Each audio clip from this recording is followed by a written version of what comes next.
കട്ടപ്പന ഇരട്ട കൊലപാതകത്തിൽ മൃതദേഹാവശിഷ്ടം കണ്ടെത്തി. വിജയന്റേതെന്ന് സംശയിക്കുന്ന തലയോട്ടിയും അസ്ഥിയും കണ്ടെത്തിയത് വീടിന്റെ തറ പൊളിച്ച് നടത്തിയ പരിശോധനയിൽ. നവജാത ശിശുവിന്റെ മൃതദേഹം കണ്ടെത്താനായില്ല. തെരച്ചിൽ നാളെയും തുടരും.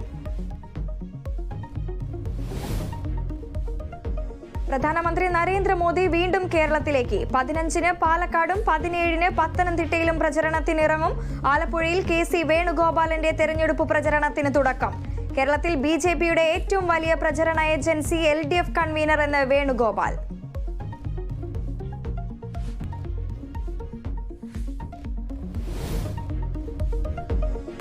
വർക്കല ഫ്ലോട്ടിംഗ് ബ്രിഡ്ജ് അപകടത്തിൽ കരാർ കമ്പനിക്ക് വീഴ്ചയുണ്ടായെന്ന് വിലയിരുത്തൽ. ടൂറിസം ഡയറക്ടർ മന്ത്രിക്ക് റിപ്പോർട്ട് നൽകും.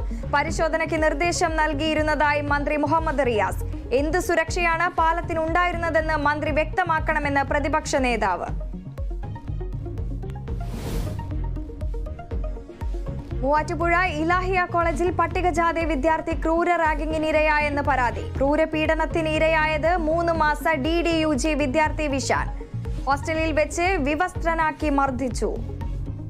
ബാത്റൂമിൽ വീഡിയോസ് എടുക്കും. 2 പ്രാവശ്യം എന്നെ വീഡിയോ എടുത്ത് എന്നിട്ട് അത് സ്റ്റോറി ഇടുമെന്ന് പറഞ്ഞവര് എന്നെ തള്ളിയൊക്കെ ചെയ്തില്ലേ. തല വന്നിടിച്ച് എന്റെ മതിലിൽ ഇടിപ്പിച്ച് എന്റെ തല മറ്റേ ഷഡ്ഡി അതൊക്കെ ഉരിപ്പിച്ച് എന്നിട്ട് അത് വീഡിയോ ഇടാൻ നിന്നു. പ്രിൻസിപ്പാളിന് പരാതി നൽകിയിട്ടും നടപടി ഉണ്ടായില്ലെന്നും ആരോപണം. കേരള സർവകലാശാല കലോത്സവത്തിനിടെ SFI KSU സംഘർഷം. SFI പ്രവർത്തകരെ മർദ്ദിക്കുന്നുവെന്ന് KSU. പ്രധാന വേദിയിൽ ഏറ്റുമുട്ടിയ പ്രവർത്തകരെ അറസ്റ്റ് ചെയ്തു നീക്കി.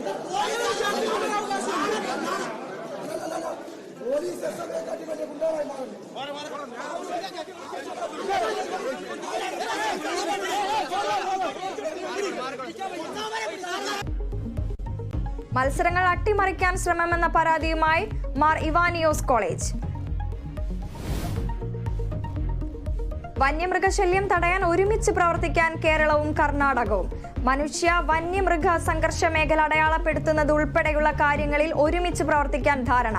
ഇരു സംസ്ഥാനങ്ങളും കരാറിൽ ഒപ്പുവെച്ചു. അതിരപ്പിള്ളിയിൽ സ്വകാര്യ ബസ്സിന് നേരെ പാഞ്ഞെടുത്ത് കാട്ടാന.